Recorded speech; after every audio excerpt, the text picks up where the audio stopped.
Saturday morning live. Wow.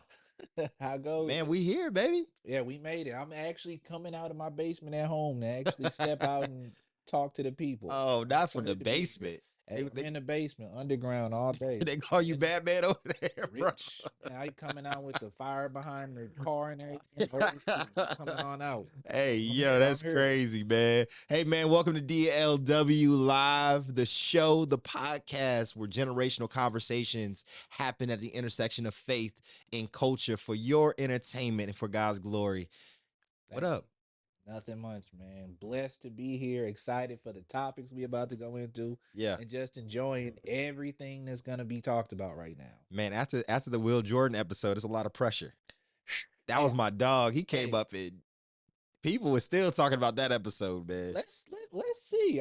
Let's see if I can match. I mean, the only person I'm in competition is with myself. Oh I'm trying to man, be the best me every day. So, man. hey, Let me. let's see if they love it, and if they love it, I love it even more. Hey, praise God, man. We're gonna have some fun. Yeah, Let me introduce y'all. You know how the tradition goes, man. I introduce my guest. He introduces me. We joke, we laugh, we get serious, and we get into the discussion, man. right. This is John Morgan, Hello, everyone. my dog, my longtime friend. We go I, way back. I'll tell you this, man. This is the most controversial. He not lying. The most He not lying. He the not lying. the most conversational, the most sensational. Hey, you know how I do. And some of y'all probably watching this who Yeah. do know about me and come across some stuff. Oh You man, already know, like, hey, I'm telling you, man. I'm not scared to say what I want to say and say just I'm not scared to say what I want to say. I'll That say hey, that I'll he say ain't that. lying. But I'm gonna give y'all some seriousness. This is my friend, man. He'll tell you he's an Orthodox Christian. He is a husband. He is a film and music critic and an inspiring filmmaker. My dog, John Morgan. Let's give him a round of applause. You gonna clap for yourself? Hey, yeah, I'm clapping for myself. Hey, give myself some round. Wait, no, I ain't playing. That's me clapping for Hey, Jesus. yo, that's Hey, crazy. Jesus, thank you for handing me Oh all of man, this. that's love, man. Thank you. And so, anyway, everybody, me and Darius go back quite a bit. Yeah, we do. So I remember meeting him at a Christian retreat we had with the church that I was associated with, and we were having a conversation. Some people were talking about marriage. So Man. he chimed in the conversation, and he was, saying his 2 cents, speaking his piece. And then as I started conversating with him, I was like, "Hey, you know what? This is a smart brother, and also that he knows what he's talking about. He expounds on it, and he's very well learned. And I love people like that. People who are able to just, people who are well learned, educated, speak and know what they're talking about. And even if I don't agree with somebody, not saying I disagree with something we do, but a lot of we do. Some things we do agree on, some things we don't. But for the most part, I have a ton of respect for him. So from my understanding with him is he's a strong disciple. He's a husband, which that's a great thing for us men to do is be husbands. A father, which hopefully I'm gonna be a father myself pretty soon coming up. Hey, A hey. speaker, an author, a poet, a community leader, the first black man to go to outer space. He He's done so done stupid, bro. he done done some of it all. It's like reading off his stuff. It's like I'm talking about like Morgan Freeman is he's So done it stupid, all. man. He's so But stupid, man. but yeah, no, this overall, this is a great guy. This is a Man, great guy. that's love. I'm glad that he's doing this show. I'm glad that he's stepping out there and more like what I'm really happy about is that instead of sitting at home talking about it and like I want to do a podcast, I want to do it, he's stepping out Yeah, and making it happen, yeah, putting God first and going after it. And I think that's important for a lot of us to do that's is good. to actually move in action. Because even when we look at the Bible, our faith, we supposed to have a living faith, make it happen. And even John, our John, dreams. you're preaching right now, man. Yeah, We we just we got to get the show we started, gotta brother. make it go. Yeah, we Okay, starting off also, on a high note, people this Saturday morning. Get up, like, get your coffee, get your word. all right, man. I appreciate you, man. You so funny, man. Yeah, man. That's love, man. I appreciate that. It's funny. That was one of our most viewed shorts this past week or so. Uh-huh. I was telling them the word of my season actually is move. Okay. And so we're actually going to talk about that at the very end. I know that we're really passionate about inspiring others to get up and move. And so we definitely got to talk about that, man. I'm Okay. excited about that. But I'll tell you this, man, John, dude, that story, it touched my heart. I really appreciate that. John, one of the things that I love about you and why I appreciate our friendship so much, it really it goes back to for just to give y'all background. Me and John, we attended the same church, the Crossings Church here in the greater St. Louis area, Wentzville, Collinsville now in Columbia. We're a church that is committed to church planning. And I remember John used to attend our sister church out at St. Charles in Wentzville area Yeah, at one point. Winsville. And then he came over to the church here in St. Louis. And that's when we really began to build a stronger friendship and relationship. And John will be the first to tell you, there were times where it was hard. It was hard. It was hard to be friends together. Yeah. It was hard at times in our relationship. I mean, I think at one point we kind of honestly we fell off pretty hard. Yeah. But man, the thing I love about John and why I love our relationship is because it's a story of redemption. Our story is a story of redemption. That two friends could have disagreements, fall off, go in separate journeys, and yet still touch base, still get connected, eventually come back together. I'll never forget, man. We had a conversation. We continue to kind of touch base at least a couple of times a year. And then we had a conversation. And I remember John saying to me, hey, man, I know that you and others were trying to help me. And I know I've been on my own journey. And I wanted to apologize for the ways in which I did things to break our relationship and hurt our relationship. But man, I'm learning, I'm growing, I'm recommitting my life to Jesus. I'm here and I want to rekindle this friendship. And for you to come and say that to me as a man, as a brother, that meant the world, and it showed me the power of redemption. And so I cherish our friendship even more now, because of the history we have, but also because of the reconciliation. That's a testimony to what we have now too. So I love you, man, and I Thank, just want to say that. thank you. That means a lot. And as a man, and especially how I am sometimes, that's not the easiest thing to do because you have to have self-awareness to realize like, hey, I was wrong. Even though you can easily point like they did this, they did that. Where was I wrong at? What did I do? And then, in life I've had friends and some people unfortunately pass on, and as you get older, things change. So you start realizing some things just aren't that serious to really just be in conflict with people about. And then also as the body of believers and just us as men, good men need to stick around good men. That's good. Believers need to be around other believers, and people need to lift each other up. So instead of just saying like, nah, I'm mad, I'm right, just reconnect, let go of things, because forgiveness is everything, and we want Good. good people in our corner. So thank you. Good, Like man. to bring that up, that conversation, that means a lot. I appreciate that. That's love, man. And so, man, before we really get into our topics here, John, man, I really appreciate that. That means a lot. Before we get into our topics, we're actually working on a huge project. I've been telling y'all about it. It's called The Local Show. I'm really, really excited about what we are going to be bringing to St. Louis as we dive into powerful stories of culture shifters here in this area that bring hope and inspiration to and light to stories that and people that you should know about. So John is actually helping produce that. He's helping with camera work and is an inspiring filmmaker. He inspires me.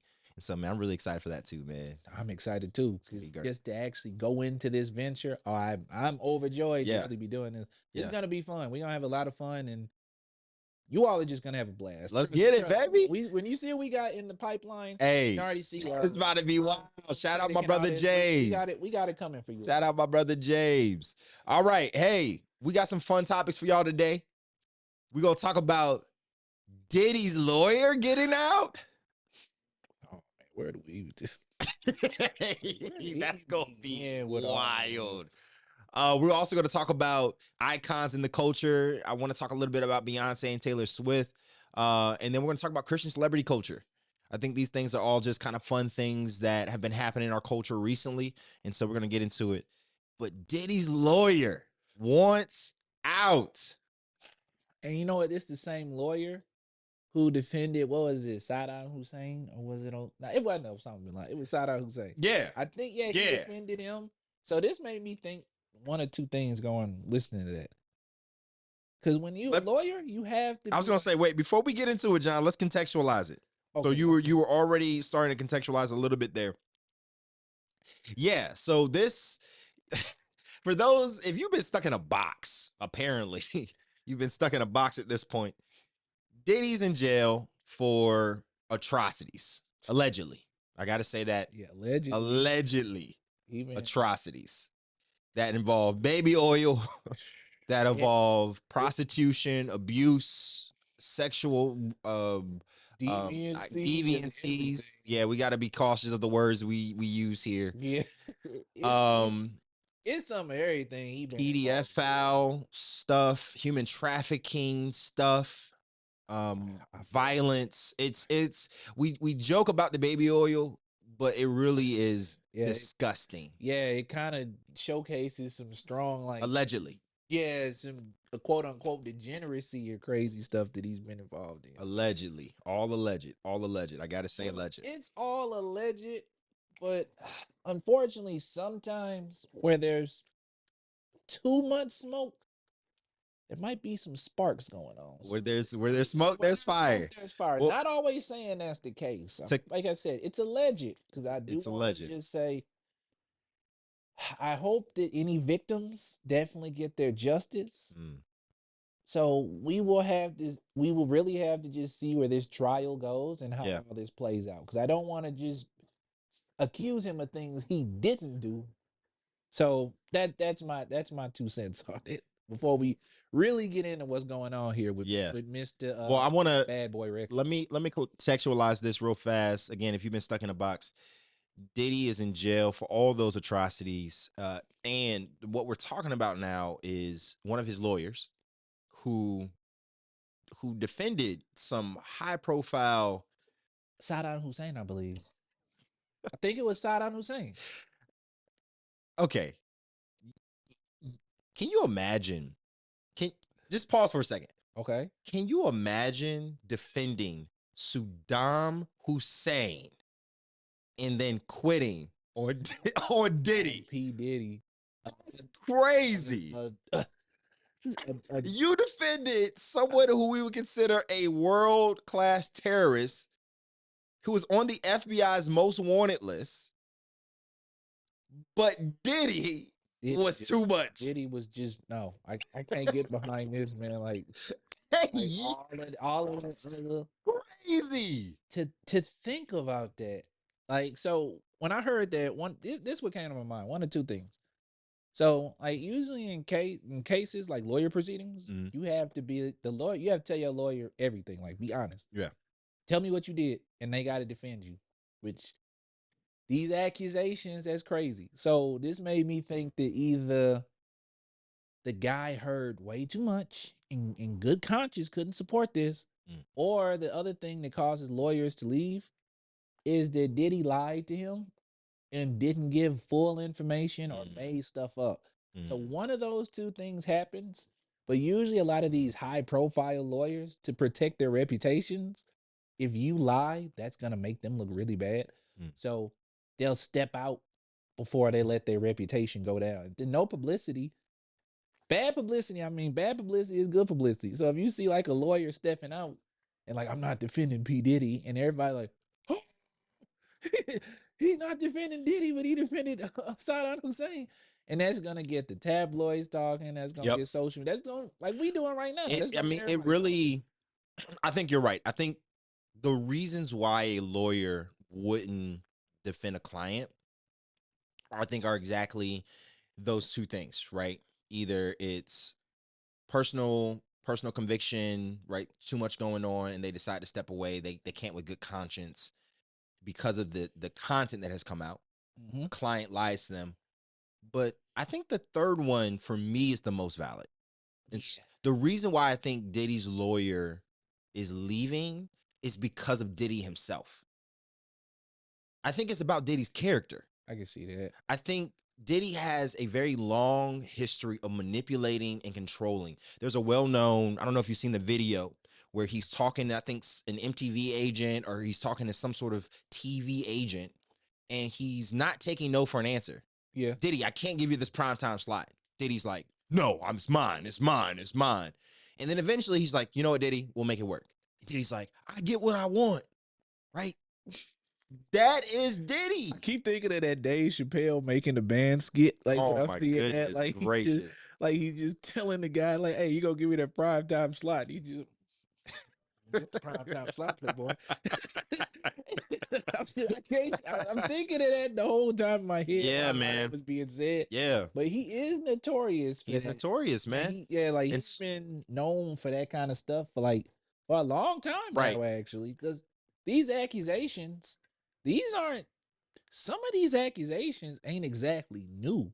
right. Like the one, like Jodeci, they were saying they had information on him back in the 90s that could have got him in trouble, Mhm. but they couldn't because that would have killed their career. Like, we wouldn't have got no Jodeci music at all. Yeah. They would have been blackballed if they had told on him. Well, I mean, what the King James say? King James version. Pride cometh before. A fall. And I really do believe that Diddy's lifestyle, everything that he allegedly has done, has always been at the root pride. It's been control, I believe, is a form of pridefulness. It's the feeling that you're entitled to everything.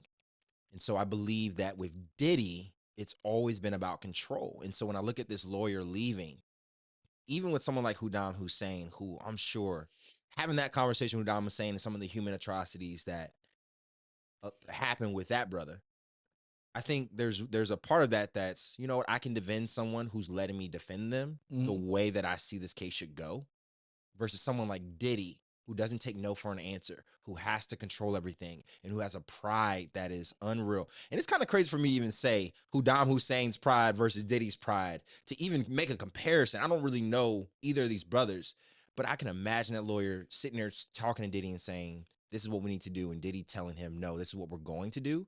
Him being like, you know what, man, I can't defend you. Well, you know what's interesting about Saddam Hussein? I think it was when he was on his trial.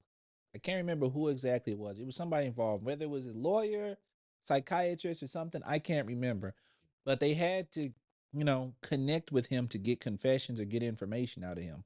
So they engaged in conversation with Saddam Hussein, talked about what he liked, really, went there with him to get information.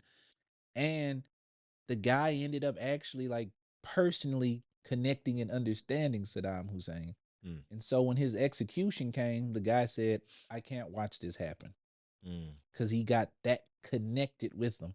So it kind of makes you think, like, when people like Diddy do these things, or, pride or things like that, what's really inside the person? Because most people don't get out of bed like, Right. I'm the villain or I'm evil. Like, taking it like, what's his name? Like, my favorite thing ever, Star Wars. You look at Darth Vader doing all this stuff and you're like, this a bad guy.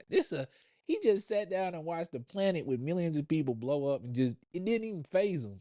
And then you go back and watch the other ones, like, oh, he had a family, he had a wife, he had kids, and he messed it all up because of pride, fear, bottling his emotions up. So most people don't get out of bed and just like, I'm a bad person. So even Diddy, I'm thinking Diddy probably didn't start off that way. But if we don't check ourselves and give in to just bad things that's in us, we can go to some pretty dark places. I'm sure we don't have as much money as Diddy. I certainly don't, y'all. So don't ask me no money. I don't have as much money or none of that as Diddy does. But to have that kind of money, that influence of those things, absolute power can corrupt absolutely. So I look at Diddy like, I don't ever plan on doing none of that. But if I'm not careful, sometimes the little bit of power influence we do have can take us to some places where we probably be like, what am I doing? What you're saying kind of poses an interesting question. And I before you answer it, I want to answer it because I'm thinking through it out loud right now. Okay. Why are we as humans obsessed with villains? And I say that intentionally because I think even that question is missing the mark. I think we look at someone like Diddy or even a Saddam Hussein or any sort of stories across history, we think about even comic books, anime, Movies, everything. movies, music, right? I don't think it's as much as we love. I don't think the culture loves villains as much as the culture loves a redemptive story. We love stories of redemption. And so we joke about this. Teenage girls wanting to fix the bad guy, or adult women wanting to fix the gangster, the thug dude, and don't Yes. want to mess with the nice guy, right? Uh-huh. We think about this in terms of in Batman and the relationships he had with his villains, like the Joker, the famous scene in the animated show where Joker and Batman have a moment, Yeah. right? Yep. With Mark Hamill, his incredible voice acting. We think about this in the culture. We think about even like someone like Saddam Hussein. What you just described was a lawyer who saw the humanity in Saddam Hussein during a time where he also had to testify and defend the atrocities. Right? There's a redemptive story there in what we receive as villains that people are obsessed with in the culture. And you know what? I would agree with that, like 100%. I think we often sometimes like the villain because sometimes we can see ourselves in the villain, and the Yeah. villain sometimes has the courage to do things that we can't act on. Because Yeah. villains and heroes, a lot of times, is stemmed from the same place, like the hero's journey. There's an inciting incident, a call to action, and Yeah. then achievement. The villain just goes in the way that they feel more self satisfying or more Mm. self aggrandizing versus what the hero generally does. So, what makes that interesting when you start looking into, why we love the villain, a lot of times they do the things that we sometimes don't have the courage to do. And sometimes some villains may do things that are noble, but they went about it the wrong way. Right. And we kind of see Killmonger and that. Black Panther. I don't know if I use that one, but Hey, I that's have a lot of people will feel that way. a lot of people feel that way, but I do have some issues with Yeah. him because I felt he was innately kind of selfish. Oh, 100%. Yeah, I But think. I think that's the piece though, right? I think with heroes, why heroes are important is because it's something to aspire towards. Mhm. Whereas villains, in the connection of their weakness in the worst parts of humanity, we can find that in ourselves. There's also something in villains that we want to redeem.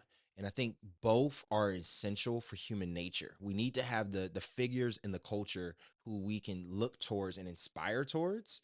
And we need to have the person who we can see ourselves in, that because we want to be redeemed ourselves. I really do believe this is the gospel, right? When you look at someone like Jesus, I'm serious. We look No, at yeah. someone like Mhm. Jesus, who is God, but then who is also fully human. Mhm. We see someone as God that we can aspire towards, a standard that is worth living, worth striving towards, a humanity that's been perfected, that we know has brought and brings good to this world. But then you see the humanness in Jesus, the moments where he's crying in John 11, right? The moment Yeah. where he's being uh, uh, violently destroyed to the cross, and there's a part of us in connection to what he's bearing in the redemptive story of the cross that we also can and do identify with. That I think is also equally and validly human. You know what? That is a great point, and I actually do agree with that wholeheartedly. And I also think this too. One of the things that I do enjoy about Mm. a good villain, is like when you see something like Game of Thrones, when you see Joffrey, or you can think of any villains. When you see a villain that is just detestable, Mm. hateable, no good traits, even if they started off decent, they become a monster or something like that. A villain can also be an interpretation or an icon, sort of, just use another word, of something that we should hate, something that we should despise, Interesting. and something that we should seek to destroy, suppress, and a clear cut example of what not to become. That's really And I interesting. think that that's what I like about, because, when we go with that, we talked about, Jesus' redemption and dying on the cross and things, but then also you look at this. dying to evil in yourself and dying to sin, some villains need to be that embodiment of what needs to die to be a better person. Because some people are just some villains. Some people aren't. Some villains don't need redemption arcs and won't get them because they have actively rejected getting a redemption arc. Yeah. They've gone. They've intentionally had chances to come back. They rejected them. They didn't take them, and they kept saying, "I'm just going to be the bad guy." There are some people who just, "I'm the villain." I think I want that to be. I think that's super interesting because I think in the culture, I think in fiction, I think in fiction, there's an interesting truth to what you just said. Very interesting truth to what you just said. Um, how, however, when I think about humanity in life in general, I think there is a part of us deep down inside that craves justice and can appreciate redemption. I wouldn't say everybody. I would say there are some people who can get so wrapped up in their own way of viewing the world, their own hubris and their way of seeing things. They're right, and there's nothing wrong with what they're doing, and the justice that they're seeking is their version of justice. Or some people don't seek justice. Like, remember Yeah. in the Dark Knight, where he said Alfred was recapping the story, and he went on about that criminal, whatever they're trying to stop. And they said there was no reasoning with them. There was no way to stop him. They couldn't convince him. And Batman is just like, well, what did you do? And then he said, we had to burn the forest down to stop him. Some men just want to see the world burn. Some people you can't reason with. And that's the redemptive villain does reflect us from coming back. But then there are some villains who reflect that part of us that just, I rejected all forms of light, So all what do you do? forms of good. What do you do with Jeffrey Dahmer? Well, Like, because for example, Hitler would represent that in real life.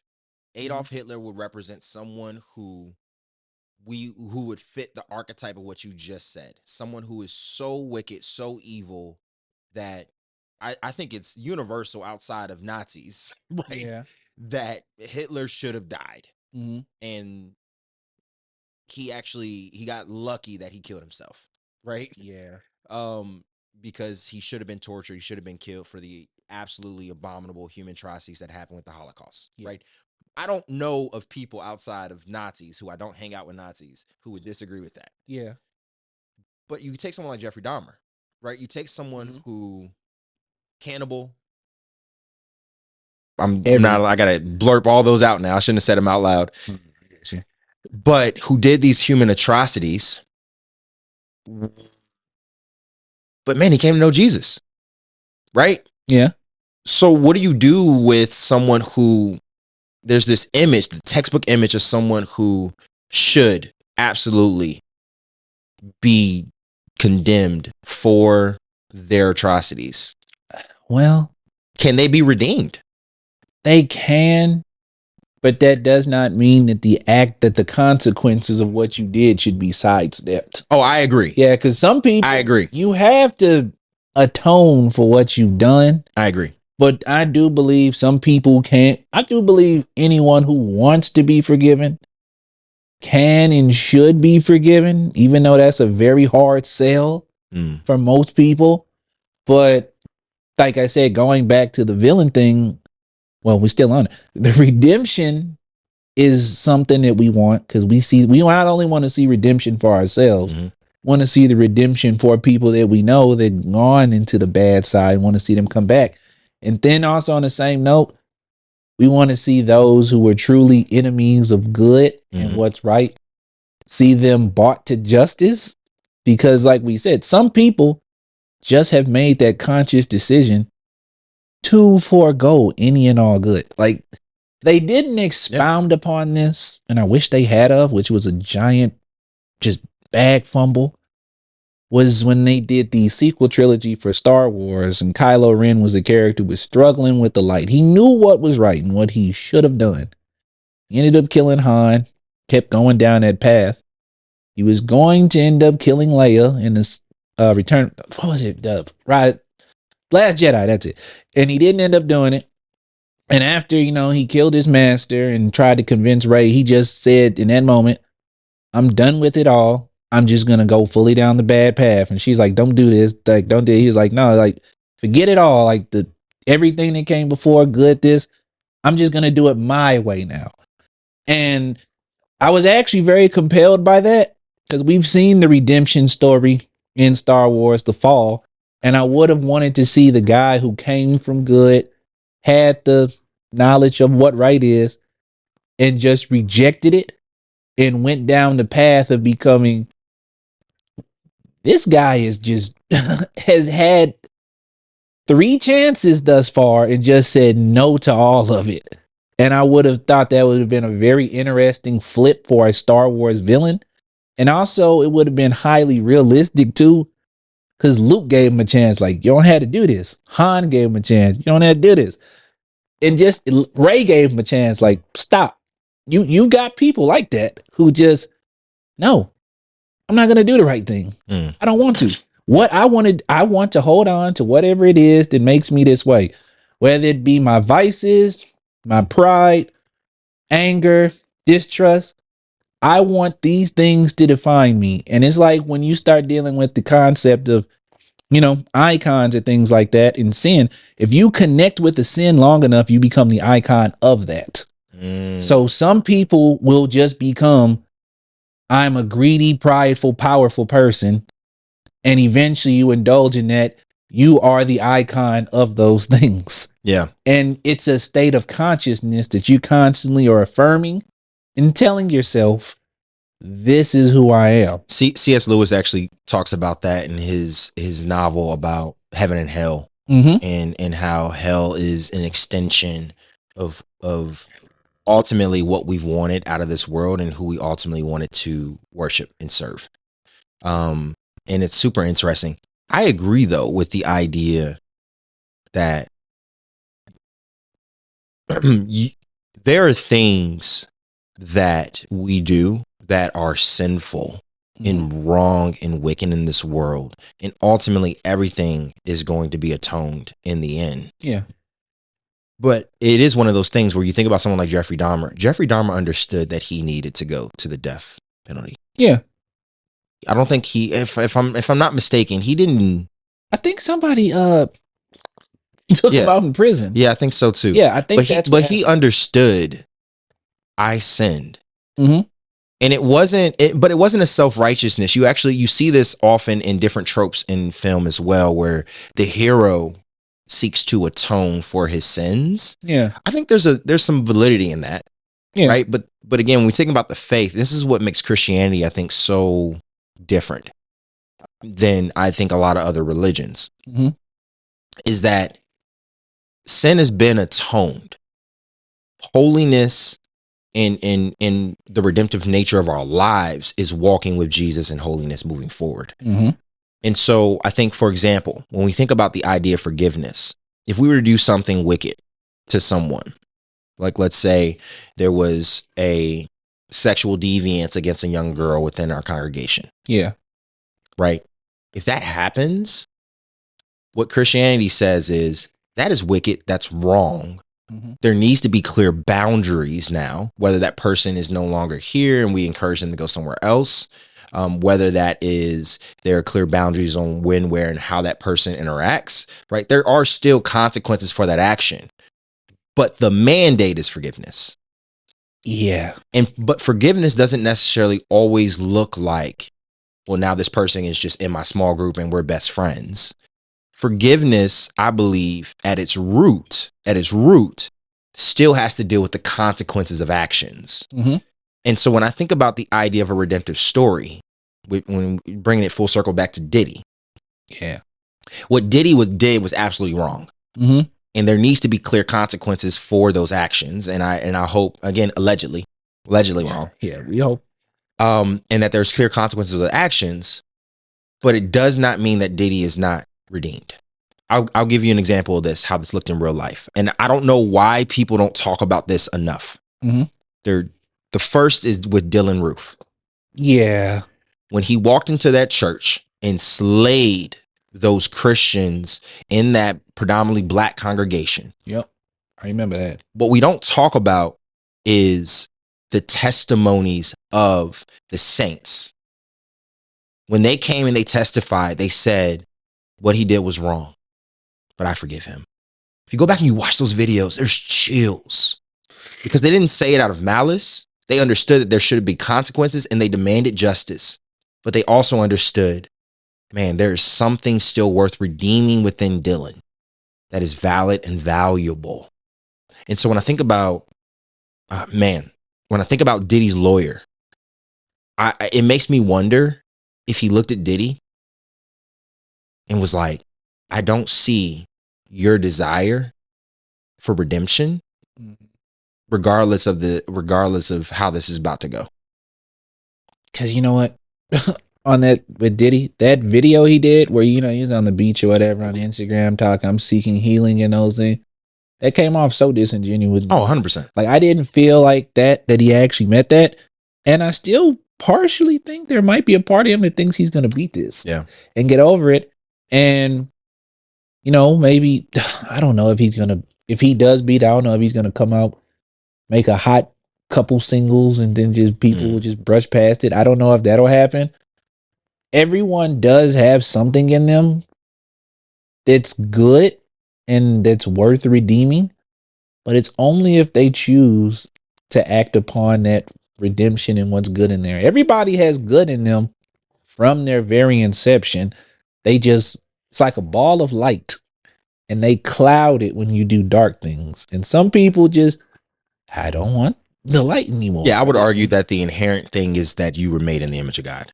Yeah, that because of you existing as an image bearer of God, you are worth dignity, you are worth respect, you are worth redemption, you are worth all the qualities of salvation that can be offered just because of you being an image bearer. Yeah. But again, the gospel, because of sin. It's rejection. Because at any point you can reject that light. Everything. That's where free will comes in. Everything is a choice. Even the choice to be redeemed, or the choice to, you know, I've done bad things. I need to get fixed. The choice to be good, everything is a choice. Yeah. So with the situation with his lawyer stepping away, like I said, we've gone over like 3 different options. I think that the lawyer probably saw what was going on and was like, this is sick. Then Diddy probably lied and misspoke. Well, not misspoke, just flat out didn't tell him the truth or withheld information. And he probably saw there was no desire to really change and probably had some pride and arrogance. I mean, one of these could be the thing or all of them could be the thing. But I would say Diddy, maybe Diddy might beat it. Maybe Diddy might hop on a couple gospel tracks. You might see Kirk Franklin and P. Diddy, the anointing oil. If you do another photo op with TD Jakes, I'm gonna go crazy. He gonna do the anointing oil single, just like that. And who knows? I'm saying he can go. John, can I be honest with you? Can I be honest with you for a moment here? One of the hardest things about being Christian is what we're talking about. Yeah. One of the hardest things about being Christian is looking at what happened in sub-Saharan Africa and the 70 Christians that were beheaded recently. Boy, that's a hard one to talk about. I've been following that. That's a difficult thing. What's hard about being Christian is looking at the 70 Christians who were beheaded and crying out to God and crying out for justice. And then also looking at the people who beheaded them and saying, Jesus loves you. Like, you are still worthy of redemption. Like, that's a hard one to do. That's hard, man. That is a very difficult thing to do, is to you're actually actively killing me. And I'm still going to say, like, you're worthy of being loved. God still loves you. And I think that's probably one of the deepest things as a believer you could do, because that reflects back to the sacrifice on the cross. Like, forgive them, for they know not what they do. Yeah. That's Yeah. that's Yeah. image bearing. That's To real. look man. at them and just say that. That's real, man. Man. Let's kind of transition a little bit. It's kind of hard to transition from that. But who would you say are your top 3 hip hop moguls of all time? This next to go down. He's so silly. Yo, that's crazy. Top 3 hip hop moguls. Number 1, I would probably say Dr. Dre. And the reason why I would say Dr. Dre is because of the movement in the late 80s of NWA redefining gangster rap. Well, inventing gangster rap, Yeah, or more or less. Well, I think it already kind of existed with Ice-T. Maybe popularizing. Yeah, to popularize it, which that challenged what it's okay to rap about. It challenged the mainstream perception of hip hop not being the 80s rap, because in the 80s, which I love 80s hip hop, is probably my favorite version of it, but they was kind of just rapping about whatever they was seeing at the time. Like, I'm going downstairs to get ice cream. Hey, stop. Now turn to my TV screen. Yo, man. Come on, man. You know them old heads. Them old heads. They gonna be here. I stand real tall. I ball at them all. I always them old heads. Hey, but that's real hip hop. Don't you get it wrong. That's real hip. See, right there, they talking about real stuff. See, you kids nowadays, y'all got y'all mumble rap. I can't understand. See, I can understand going down the stairs and getting some food. I can get that down now. I mean, that's kind of what it was. But I mean, I was watching Crush Grove and Wild Style. I'm like, man, that's exactly let's do it. Let's keep it pushing. We gotta keep it because we gotta keep it pushing real fast. The next two. So Dr. Dre, I would, and you know what? Just talking about the accomplishments, I would have to probably say Diddy. Just talking about the accomplishments, Bad Boy Records, Biggie, all the stuff that influenced. Diddy changed the way a lot of pop rap was made before Nelly really got going. The sampling, the reusing the chords in own songs. I'd probably say Diddy is one. Right. And Jay-Z. Yeah. Jay-Z. Yeah. But this is the controversial one. This is the controversial second slot, which I'll come back to this guy probably later in the episode if I got time to double back around. The true number 1, Kanye West. You know what's funny? Kanye West, man. No, you know what's funny? It's, man, there's a lot there. I know, y'all. I believe me. I know. I look at his tweets. I look at his Instagram. I know.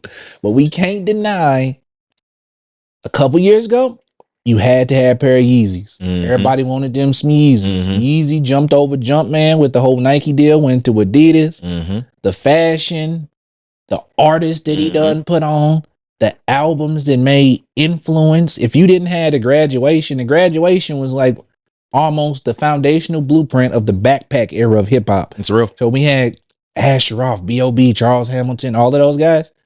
The graduation gave a lot of them they sound and they steez and they background to really go off of. You said Charles Hamilton. That's the pink.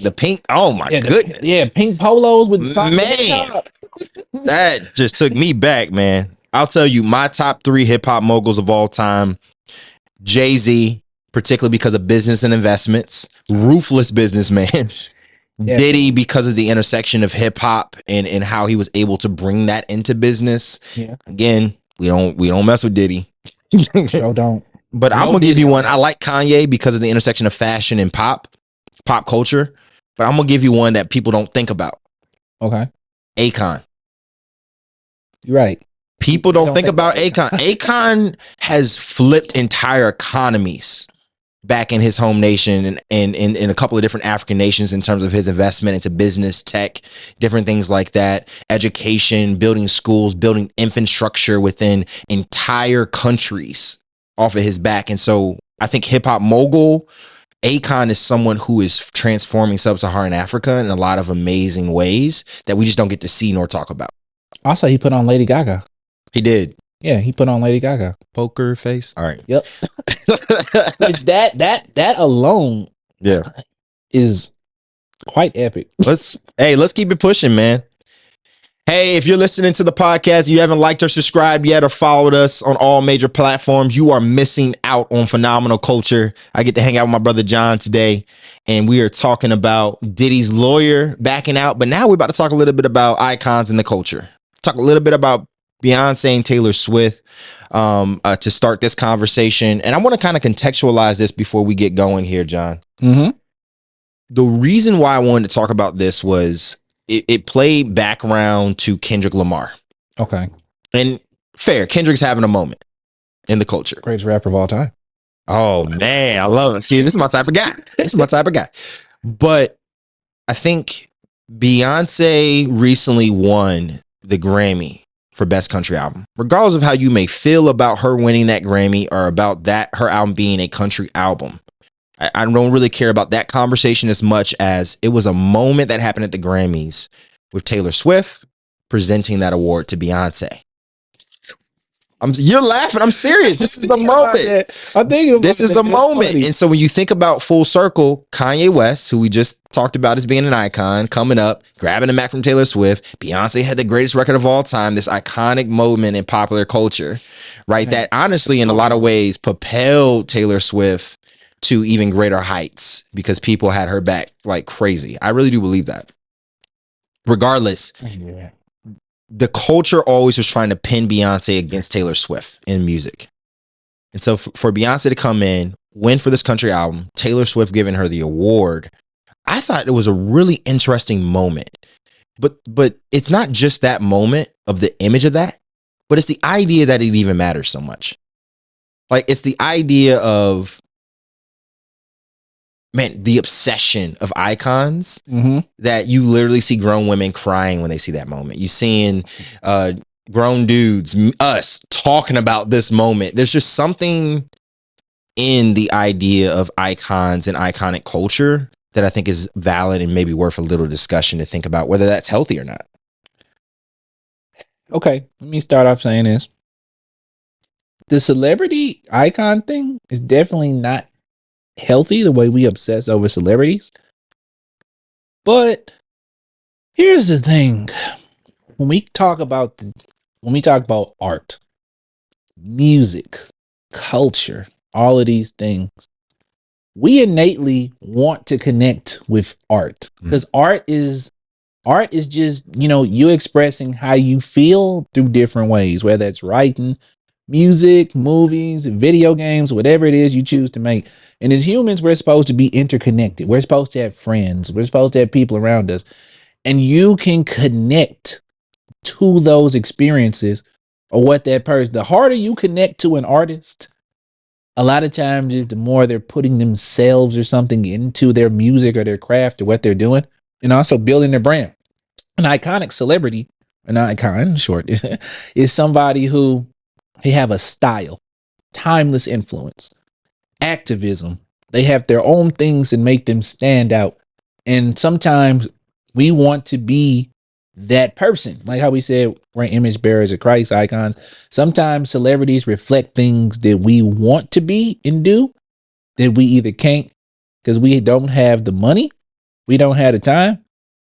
Some of us just, not even gonna lie, some of us just, you ain't it. You don't got the sauce. You just can't do what some of them do. Like, and that's not bad. Everybody not gonna be brawling like LeBron.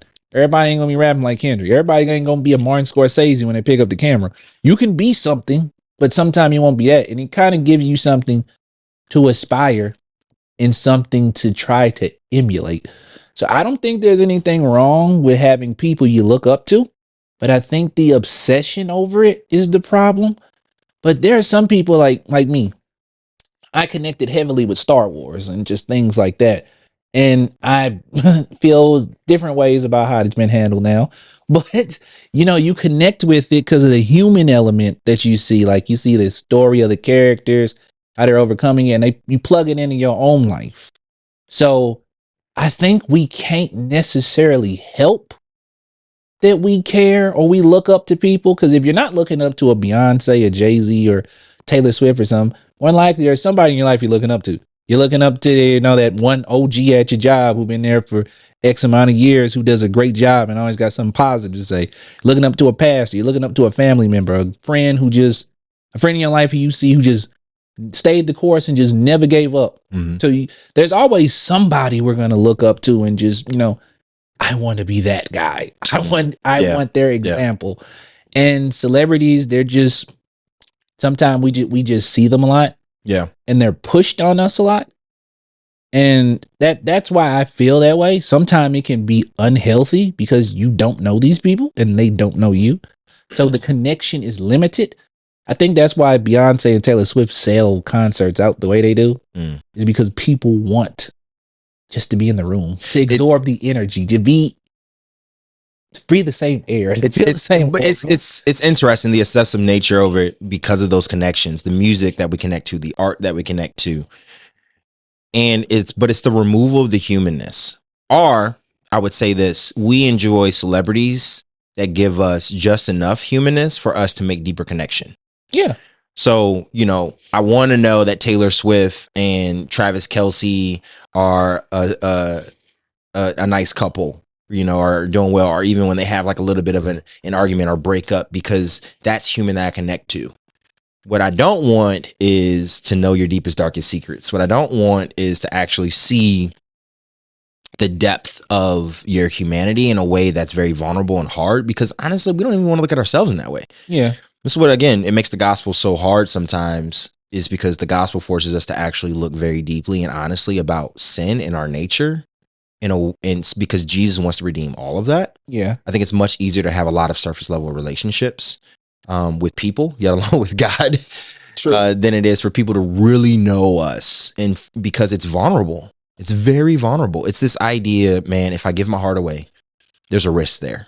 Yeah. Right? If I give too much of myself away, people are going to lose respect for me. People aren't. And I think there's honestly some cultural truth to that. Right? That idea that if we give too much of ourselves, that people are going to judge and disconnect. Yeah, that's actually a truthful thing. Some people do kind of take that. Like I remember somebody told me this. I ain't gonna say who that, but before I married my wife, somebody had told me, family member, that girl, don't text her too much and all the time. Don't, because you don't want to come off like you're giving too much of yourself and she's not giving anything to you. Like, don't, you know, she didn't text me back. Let me send 17 more messages till I eventually hear something. Because then you start sometime looking like, hey, I'm giving too much of myself away and I'm not getting any of this person. And then not just with that, just with friendships, you don't want to feel like I'm always initiating the hangout. I'm always texting and it feels one-sided. So you feel like you're investing in something that you're not getting returns on. Like, would you really take like $1,000 every month and then put it into this put it into some kind of stock? And the person just clearly every time you come there be like, am I making an investment? Oh yeah. Would you really want to do that? Yeah. Yeah, I feel like that's super interesting, man. I see things as unhealthy because I think it's in the limited nature of us seeing the art and us seeing the life of a person that we make some really big assumptions, our connections to that person and reflection, and it becomes worship, right? It becomes worship. The root word of celebrity it's Latin, right? I think it's celebritas. Yeah, I was just about to say celebritas. Yeah, yeah, and it just means to be famous, to be worthy of celebration, right? Like to be made famous. I think there's such a cautionary tale to that, because I'll put it this way: when it comes to celebrity culture, it is okay to have people that inspire us and that we can even look at to be aspiring towards. But when I think about icons and idols, there's a fine line between worship and inspiration. Yeah, it can easily become worship if it's not careful. Because one person I'm definitely seeing that with is Kanye. Because I'm a gigantic Kanye fan. Well, now me and Kanye kind of akin to me in Star Wars right now. Like, hey, the old stuff cool, This new stuff, I miss the I'm old I'm Kanye. like I'm tuned out of it. And when I say with me, like Kanye is interesting to me because I've been following him for years, and I feel like at some point he was reflecting where I was at different points in life, like the college dropout, the late registration, and that. And then around the time he started, going back to church and coming into God, I was already back in that point. So I'm like, oh, Kanye's going in the God direction. He's saying some, which we know what he said. He said a few things I've agreed with heavily, and he said things I have not agreed with. But it's like now I don't know what nothing he does feel genuine anymore. And I still see people defending him, riding with him, saying he did this. And I'm like, look, if you care about your heroes or whatever, you would want to hold them to some kind of standard or accountability. And if you start getting to a point where you don't hold people to standards and to accountability just because they make great art, great shoes, great whatever, then that starts becoming worship, where you just start getting over absorbed into them. Right. And that goes for Beyonce, because I see a lot of Beyonce fans just going so hard unnecessarily, even they're just being racist or hating because she made a country. I'm like, first of all, they can feel how they want to feel. And next, I know it's gonna make probably some people unhappy. Beyonce's album is a country album. And before people say it's not country, I'm like, artists switch sounds and switch genres all the time. Like Prince. If Prince was still alive today, Prince would have made a trap album probably. We probably would have heard Prince on the album. Hey, a Prince trap album would have been fire. Could you imagine Prince alive today rapping like Playboy Cardi? Hey, yeah. Like, I would have heard. I'd look that first day. Yeah, so I'm like, Beyonce, the album is a country album. Artists just switch all the time. Yeah. So I'm saying I don't know why that there's such well, I kind of do. Well, it's interesting that you say that. I kind of get the gatekeeping argument, kind of, because when that's a topic I will do in a previous episode. I kind of understand gatekeeping being someone who's like really into like a lot of different like fandoms, like sci-fi and stuff. I get the gatekeeping argument. Yeah. I really do actually get it. I would argue, what are the qualifications of a music icon is that it's about lasting influence and legacy. Mm-hmm. It's about cultural impact, right? Do they impact the culture? And then I would argue, in terms of their music, is there evidence of success, right? I think a real musical icon, consistently at the top in album sales, consistently selling out stadiums, consistently is someone that still is doing those things to this day. People are still listening to their music. So it's I would say, again, it's legacy and influence, general cultural impact, and then I would argue that their music is still timeless. Okay. What would you say? How would you define a music icon? That's actually how I would define it myself. Okay. That's actually a perfect way to define them. So based on that criteria, what are your top 3 music icons of all time? See, that's hard to kind of say, because there's so many artists who I feel I want to say that about, but I wasn't really alive for their time or their reign. So much of this conversation would be us being trapped in our moment. So if you ask most people, probably Taylor Swift, Beyonce, and probably Drake. Or Weeknd, or people like that. Those would be the most common ones. Honorable mentions right now. Yep. Yeah, that's who it would really be. But I'm saying for me, I said all time. Yeah, for me, all time top 3 music icons. Okay, so for me, if I had to say that, like I say, it's a prisoner moment kind of thing. But if I had to just base it off of how I feel, who's truly iconic, Michael Jackson would be number 1, because no matter what, everybody gets compared to even the big ones today. The Weeknd, Chris Brown, Usher, when he dropped the greatest R&B album ever, Confessions, he was still compared to Michael Jackson.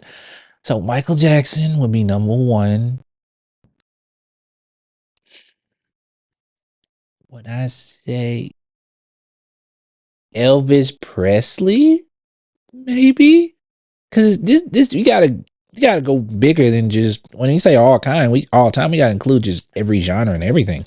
So I would say Elvis Presley would probably be up. Elvis Presley might mess around and be bigger than Michael Jackson. I don't know, depending on who you ask. And let's see, third place. This would be a new entry, which I would have to see, but it would probably be tied between Beyonce or Taylor Swift.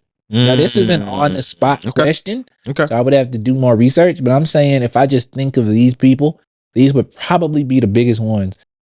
Because then these artists also encapsulate multiple eras. Yep. Is what I'm thinking of. Because Michael Jackson, king of the 80s, and that spread a little bit further. Elvis, same thing. Beyonce and Taylor Swift probably be modern day, the modern day big ones. I can mess with that. I would say my top 3 music icons of all time: Michael Jackson, king of pop, revolutionized pop music, dance, music videos. He really took performance to a different level. Yeah. I would say Elvis Presley. He was one of the first to become truly genreless. Even though he was rock and roll, he integrated gospel, blues, mainstream, country that captivated everyone. Yeah. Now, he did steal some music. We got to be fair, but what his lasting impact still set the standard. And then this one's kind of a weird one. I would say the Beatles. So the Beatles, it's not one person, but that group revolutionized what eventually would become rock music. Even songwriting, we think of someone like Ed Sheeran, and the music industry in general in terms of creating cohesive, innovative albums. Yeah. They were one of the first people to really be international. I don't think people talk about that enough. Beatles were British, and they captivated a European and an American audience. They did. Now, I would add this. My honorable mention, I think modern area, I agree. Beyonce, Taylor Swift, Drake kind of have defined the last decade or 2 decades, maybe Kanye. Yeah. But I would say James Brown is someone that we don't talk about enough as a music icon. He laid the foundation for hip hop. He laid the foundation for performance in terms of on stage performances before Prince, before even a Michael Jackson. And when you go to a James Brown concert, it was a whole experience. It wasn't just you were there for the music. James Brown, I think, laid that foundation. He's just not talked about enough. You know what? I was listening to James Brown yesterday. James Brown is legitimately one of my favorite musical acts ever. Get out of town. Love it. Yeah, and you know what? As I started diving into it more, I actually really, really enjoy the Beatles. I was going through like their records. They have some fantastic records. Fantastic. Fantastic records. I turned on the Beatles, and that's all I listened to during work shifts. Like the Yellow Summer. Come on. It's been hard days work, dude, and I've been sleeping. I'm telling you, if you like Ed Sheeran, you have to love the Beatles. Because I hear Ed, and he's probably I would argue, the greatest songwriter of this generation in a lot of ways. We can argue about that. I don't know if I agree with that one. But the Beatles, when I think about the legacy of the Beatles, I hear him, man. He's unreal. All over. There are influences all over the place, actually, when you think about it. But I think this is a really interesting transition point. Again, if you haven't liked and subscribed yet, what are you doing? Come on, man. Join the community, man. We are here. We are live, man. DLW is growing. We're so grateful. Over the last month, we've gained 113 subscribers, and we just are getting started. We're just getting started. As you can see here, we got amazing brands coming up. The local show featuring myself as the interviewer and incredible culture shifters here in St. Louis. Executive produced and by my brother John Morgan. We got the Poetic Conversations podcast coming later this year with my incredible sister and incredibly talented poet. And again, DLW. We're gonna keep building amazing content for you. So you need to like and subscribe and follow us and on all podcasting and video platforms. But I think this is a great segue. We talk a lot about celebrities and what's healthy, what's not healthy. We talked about even the idea of being iconic. But I always like to have a topic of faith. And I feel like the idea of Christian celebrity culture is an interesting one. And as both of us who are creators and people who are building these brands and platforms, it's something that we got to be wary of and cautious of. I am not even close to being a celebrity. Don't get it twisted. I got I got a cousin who's a really well-known musician. I got some amazing folks in my life who are really well-known. I know some celebrities, right? So I'm not even trying this in comparison, but I find this really interesting how the world can get caught up in icons, in idols, right? But so can Christians. And Christians can get caught up in that both as celebrities are aspiring to be celebrities, and Christians can get caught up in celebrity culture, right? So whether it's following Christians who they see as celebrities, or even someone like Beyonce, and there's an obsession that looks like the world sometimes that I don't know, man. It's really interesting. And so I kind of want to contextualize this and maybe talk a little bit about Christians who are celebrities and then Christians who seek to be celebrities, and kind of have a discussion. I know that you have some very strong opinions about this, and I wanted to hear. I'll let you start off. Well, so I do think that a lot of times what we end up doing as Christians, I see some Christians get so caught up in celebrity culture and celebrity worship, I sometimes forget they Christian. I really do. I see some people, everything a celebrity does, says, reposts, it's the gospel. Like, oh man, what's it about? They do this, I'ma do this too. And I'm like, that's not the right way to do it, because you're getting to a point where you're compromising what you do. Because I'm saying I see some people, this guys do this too, because you see some guys in there. I see some girls, some women get so wrapped up into Beyonce, Megan Thee Stallion, and all that. They talking, I'm on some hot girl stuff and they all that. I'm like, baby girl, I just saw you in church. What you doing? Hey, yo. Like, what you doing? Hot Girl Summer Church Edition is crazy. Sometimes don't even be church edition. It just be Hot Girl Summer. I'm like, girl, what was you? Yo, that's wild. Mom, we saw you on the east side. Not on the east side. I wasn't there. I was on Instagram. Man. We don't. John, what you know about the east side, man? I'm praying. I wasn't always saved. I'll say that. Who you see?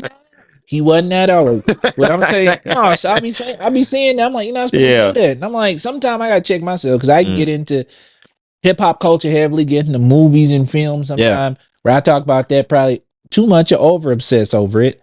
So I gotta sometimes back and be like, hey, I'm a Christian first. I still do, like, I'm a very heavy cinema guy. So I'm like, I was over there at the Plaza Frontenac watching the little indie movies every other week. So I'm into it like that. So, but most importantly, what I want to talk about is when people say, oh, well, we need alternatives to the world. So we create. Let me touch on what you just said before you jump in there, man. I think what you said is so profound. I think as a Christian, the word of God says to be in the world, but not of the world. I don't think that all music is demonic, but we have to be discernful of what can be. I don't think that all film is demonic, but we have to be discernful of how the enemy wants to use film to get us away from Jesus and the gospel. I think it is okay to just, I think there are some things that are just neutral. Yeah. But I think when you got to be discernful, because the enemy will take something that's neutral and make it very much so anti-God quickly. Oh yeah. No. You know what I'm saying? And so agree with that. I would argue that when it comes to celebrities, Christians, we have to first and foremost live through the lens of the Holy Spirit. That what people say, if it's not in agreement with the Holy Spirit and the Word of God, right, then just be aware of that and name that and be honest about that. I think for me, it's the lack of honesty. This is where you begin to see the idols. It's the lack of honesty around, man, this is of God, this is not of God. Yeah. Or even if it's true neutral, that thing becomes when it can become not of God, we try to turn a blind eye. No, like, let's just name truth for what it is. I like this album. I'll give you an example. Yeah. Kendrick Lamar is my favorite secular rapper. Yeah. I don't listen to a lot of secular rap. I primarily listen to Christian hip hop. Yeah. Like 99.9% of the time. When I was listening to GNX, the song Reincarnation, fire track, fire concept. I understand where he's going. That last verse, where he's making the parallelism to Lucifer. Yeah. As a Christian, I got to be honest. I can't get behind that. I Yeah. see what he was trying to do, but he was touching on something that I can't get behind. Or I can be honest. Hey, the violence in this music, I can't get behind. Yeah.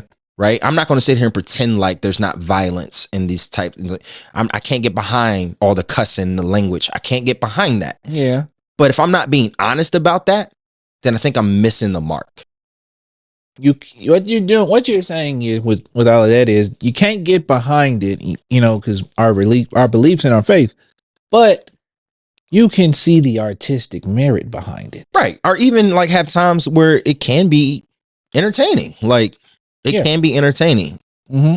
But you got to be cautious. You got to be cautious. And, and I think, man, when we take the word of human beings as gods, or we take the things that they're able to offer in terms of entertainment and culture, and we try our best to Jesusify them, right?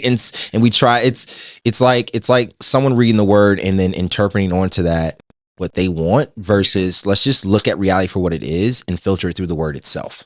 Yeah, I can agree with that. And this is why one of the reasons why I wanted to really get into filmmaking, reviewing movies, and touching on that is because culture is very important. Very important. Art helps define a culture.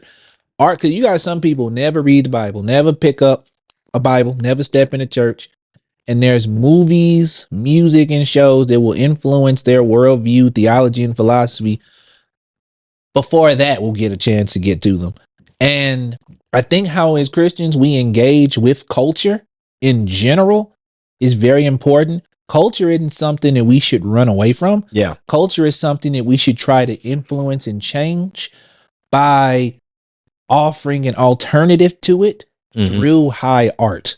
And one problem that I tend to see with celebrity Christian culture, and a lot of times Christian culture in general, is it doesn't try to really create something new and something great.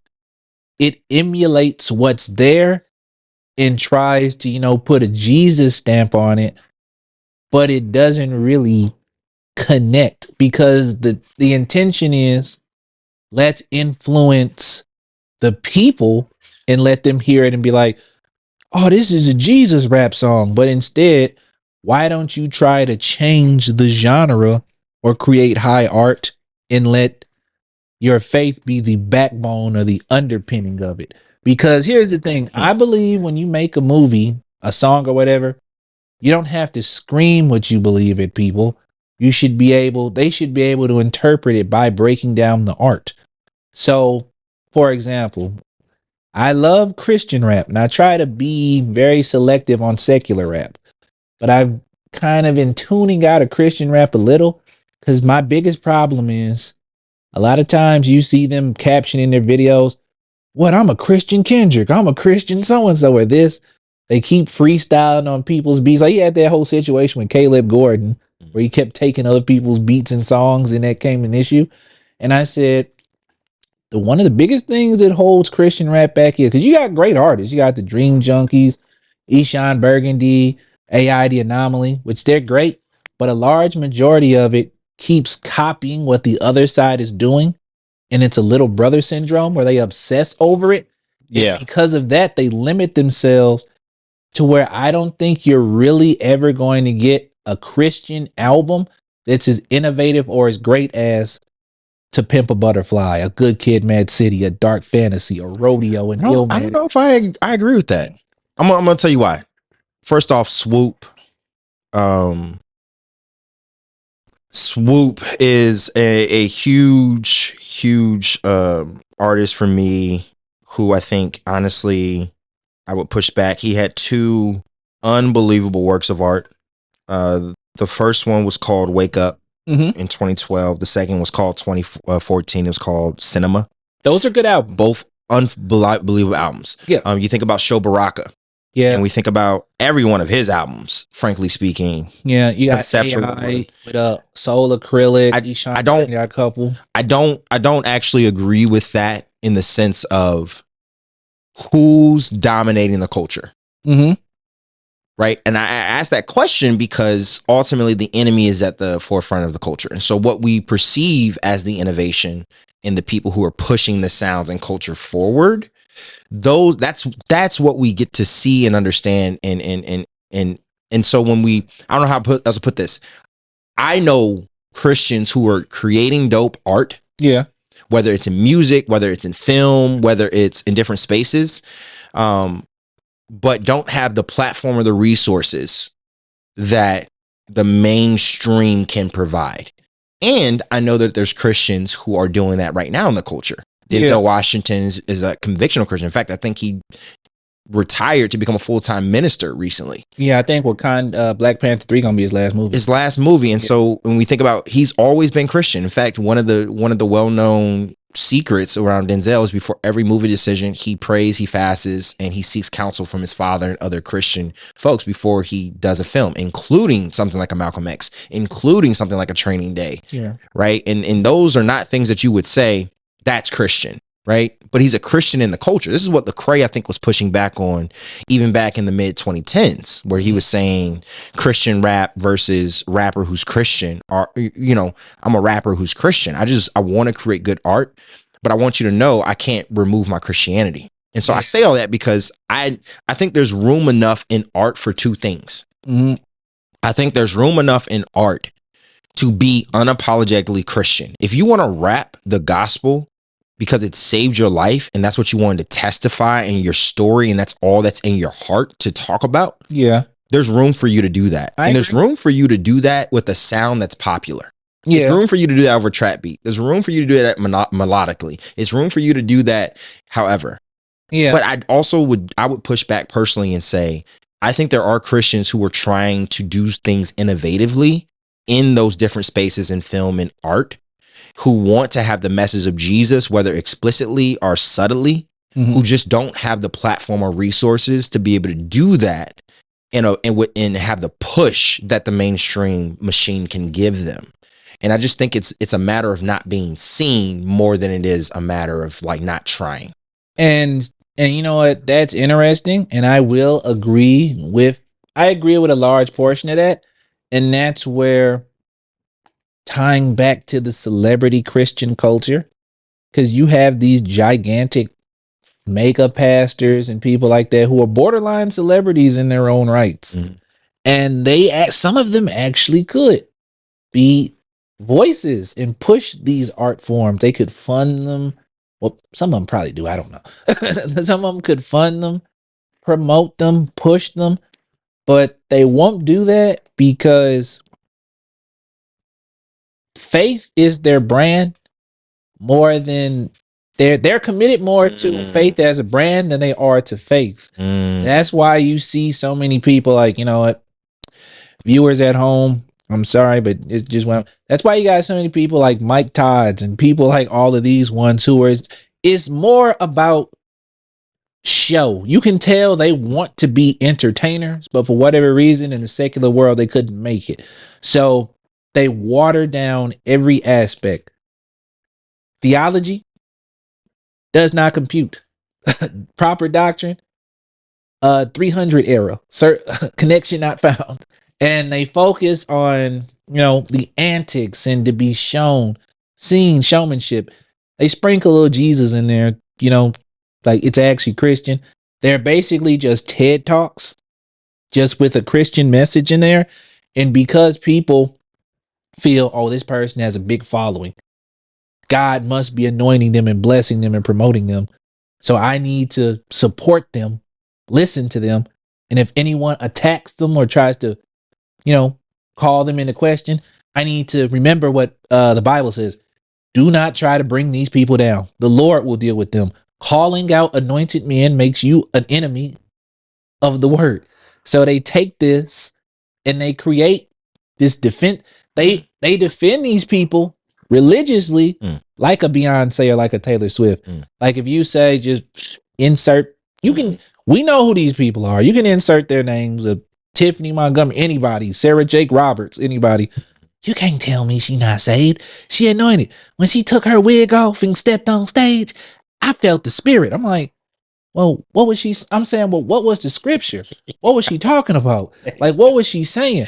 Where in the Bible do this You line said up? that so seriously. Because that's how they be. They be getting, some people just get, I'm Yeah. like, you more so committed to the person than you are the spirit and the doctrine and the theology. You don't love the church because that's Christ's establishment.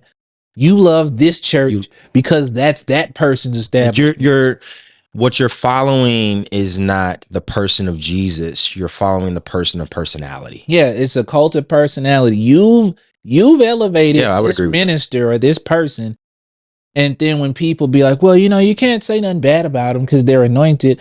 I'm like, well, how do you know they're anointed? Somebody will say, how do you know they're not anointed? And I'm like, well, you can look at the spirit. It's look the fruit. at the fruit. Look at what they're doing. Look at what they're saying. Look at what they're teaching. And the people who just defend that a lot of times, they're getting that for a different reason. Like, I don't necessarily want the gospel of repentance, dying to self. I don't want all of that stuff. They cut my hours at work. What I'm gonna do? God gotta break through. Well, I would argue, I would say the same standard that we would give worldly celebrities, we would give Christian celebrities, in the sense of what is their fruit? Yeah. Be discernful about fruit. At the end of the day, I would make this case, right? At the end of the day, is what they're saying and what they're doing in contradiction to the word of God? If it is, have no part about it. Yeah. Have no part in it. Yeah. It should be that simple. Mm-hmm. But I will say this, man. Oh man, how can I put this? There is a lot of value in feeling and being uplifted. And again, this goes back to celebrity, whether it's secular or Christian. Yeah. It's did I walk away from that with some sense of inspiration? This is the topic of what we're really talking as a thread throughout this whole thing is there's a story of redemption that we're constantly seeking within ourselves. And then there's a story of being inspired and being able to look up to something or someone. But I think the difference being, if you are a Christian as a celebrity in the culture, whether you have a pulpit or some sort of platform, the question is, when people leave your talk, do they learn more about Jesus than they learn more about you? And also, I would challenge that. Did they learn more about Jesus, or did they learn more how to affirm themselves? Because then you have these people who sometimes get up there and go on about God's gonna, if you do this, you're gonna get your barn overfilled. You're gonna do all this, and you give them this message. You turn the gospel into more of a me-centric thing than a God-centric thing. And it becomes a form of self-affirmation just with the Bible. You pick scriptures out to support what you're doing, but it never really goes further than that. And you get people who end up a lot of times in this mindset of me, and then defending these people because, like you say, they add value to them because they fulfill them or have them feel a certain kind of way because of what they're doing. It's no different than the celebrity culture. A lot of these people are no different than like the Beehive or the Swifties or so. You have Christian Swifties and Beehive members, and then you got Christians who are like that with certain celebrities. Like I could name all the people. Your TD Jakes, you all of them. You can name all of them. Don't be talking about nothing really, but they're obsessed. I would say you can find a little truth in everything. But the question is there ultimate truth, right? I can listen to a motivational speaker speak right now, unaffiliated, don't know if they're Christian or not, and they can have a fire TED talk, and I can take away simple truth. Yeah. Right. I can listen to a Mahatma Gandhi. I can listen to a TD Jakes sermon. I'm not trying to put TD Jakes and Mahatma Gandhi in the same cultural impact. What I'm trying to say is I can listen to almost anything and find truth. I don't think that that's the issue. Yeah. What I'm hearing though is when it comes to celebrity pastors, the emphasis should be on capital T truth. Is there ultimate truth that's being pointed to? Is God ultimately be the one that you're being asked and called to pursue, versus like, I'm just trying to give you good advice. I'm just trying to give you motivation. I'm trying to get you to quote me more than I am to really get back to the Lord. Yeah, I'm giving you this kind of advice that you can use, but it's not really like we say, most you should have everything you feel isn't from church isn't always going to be a feel good message. Sometimes you have to go to church and come on and be like, I got to get this together. And when they you know what, that's like I say, that's the result of the celebrity culture. In order to be a Christian celebrity or be too exalted to that level, you can't talk about those things that will turn people away. You can't talk. You sit in service. They'll be, God gonna bless you. God gonna do that. But then nobody want to hear like God. Nobody want to hear the pastor get on stage and be like, brothers, leave that sneaky link alone. We saw you out at Wendy's last night. Like, no, they don't. No, don't nobody want to hear that. So, I would push a little bit in this way. I think I look at someone like Jackie Hill Perry, who talks about issues of LGBTQ, who talks about her sexuality and her journey with the Lord. But she's also pushed back against Beyonce. Yeah. Right. She has said, I love Beyonce, but man, like, this is cultic. This is what a beehive is. This is what this is. And I know Christian women who I love, who are huge Beyonce fans and huge Jackie Hill Perry fans. And they're like, well, I disagree with this piece of Jackie Hill Perry, but I don't reject Jackie Hill Perry. I feel like there is a type of Christian celebrity. I say that because I think there is a type of Christian celebrity where you can even look at the fruit of the lives that they have, that we can see visibly, and still see the fruit of the Holy Spirit. We can still see God, right? And Jackie Hill Perry, I think, is an example of a woman who I know loves Jesus, is imperfect, but is also a celebrity. She is a celebrity. And she is someone who, when I look at the fruit and evidence of the ministry God has given her, I can see people coming to know Jesus deeper and where they're at in terms of whatever the intersections or the reasons why they follow her. I see that they're trying to follow Jesus, not Jackie. Yeah. And see, this is a thing I kind of feel. I don't really think. No, let me not say that. I don't think that per se, but I think the issue is a lot of times what you should do is you should let your actions and the things you make or do explain or tell people your faith. The problem I see a lot of times, people try to make faith into a brand. And there's nothing wrong with that per se. But in order to sometimes really get popular and get big, even secular celebrities do this. There has to be kind of a compromise. Because when you make music, most time you can't make music for everybody. You have to have an audience. You have to have a genre or sound. And when sometimes you can get into that, making it into a brand to where you water down things in order for appeal. Now, some people will organically get big just doing the right thing.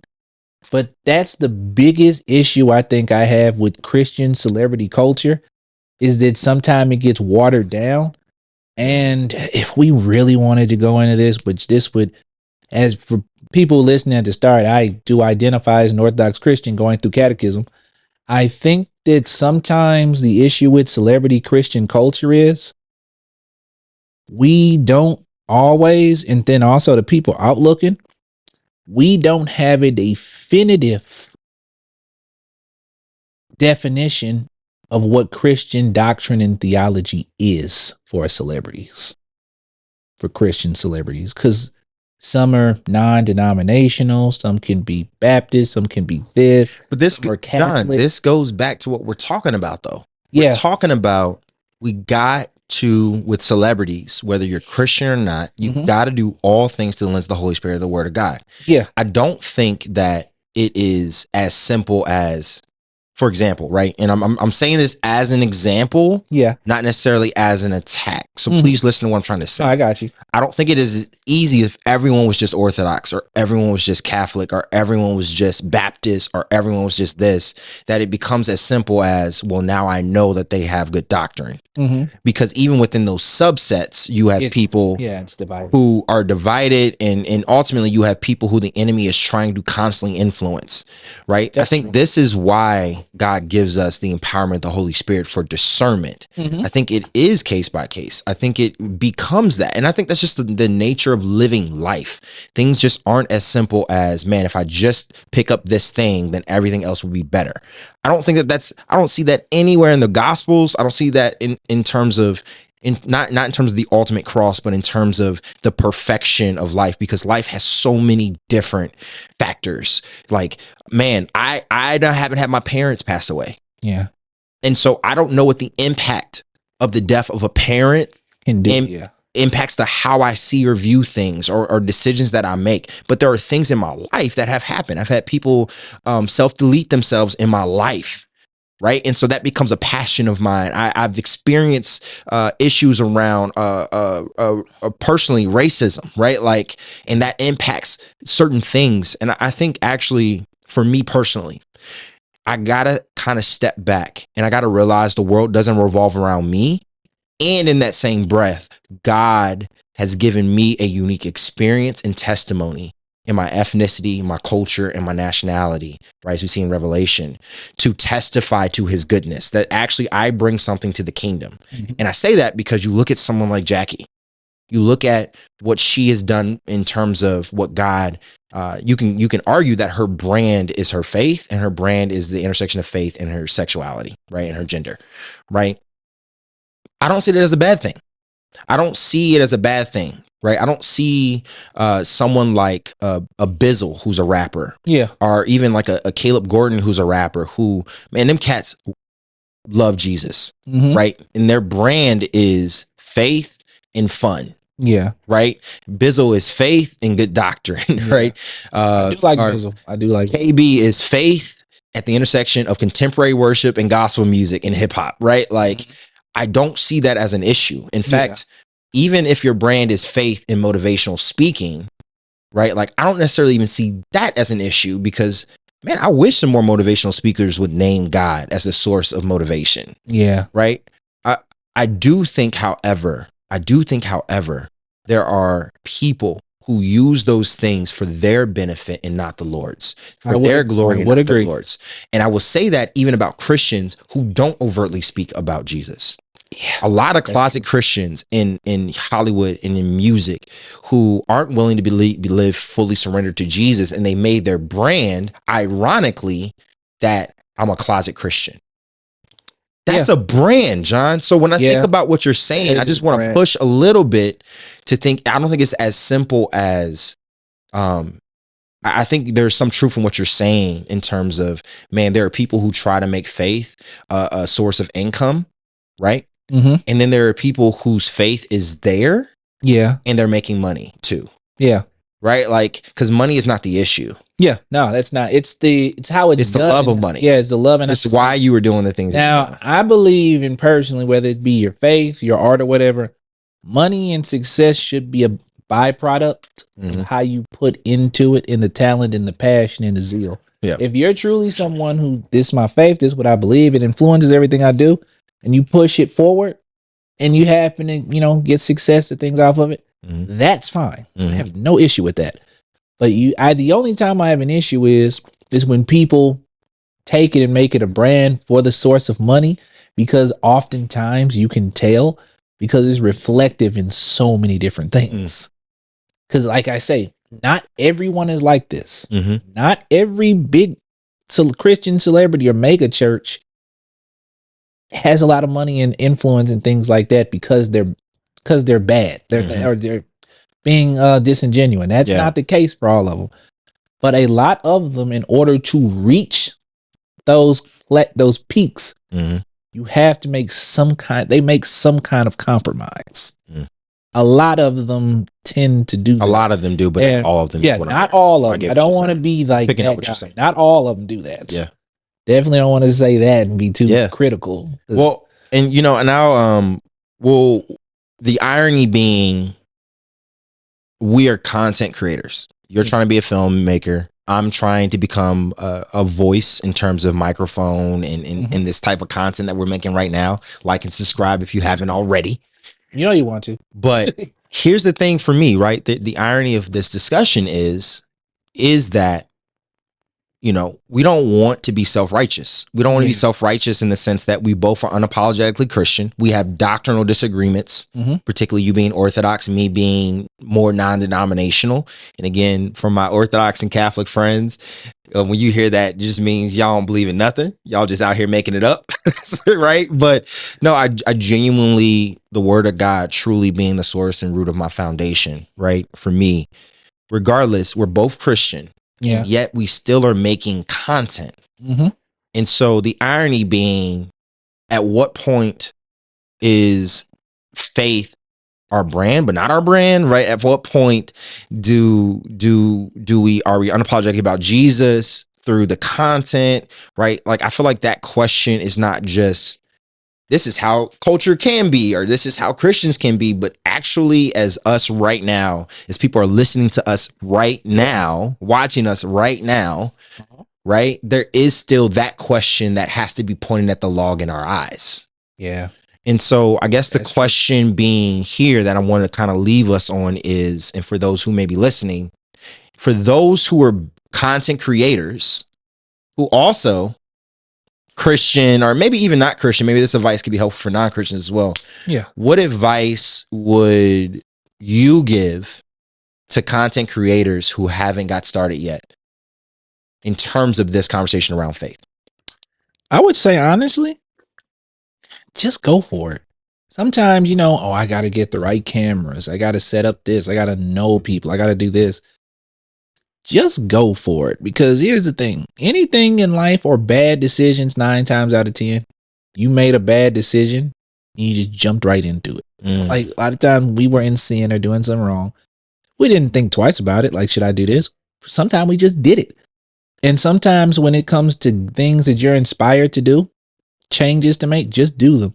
You want to be a rapper, an artist, fashion designer, singer, book writer, whatever.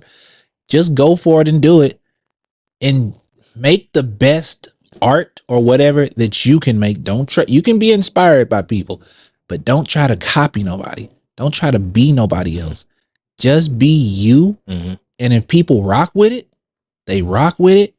Keep your integrity and just keep pushing and keep going. I'm just starting this stuff. I've been inspired by, you know, the Martin Scorsese's, this George Lucas's, all those people, visionaries.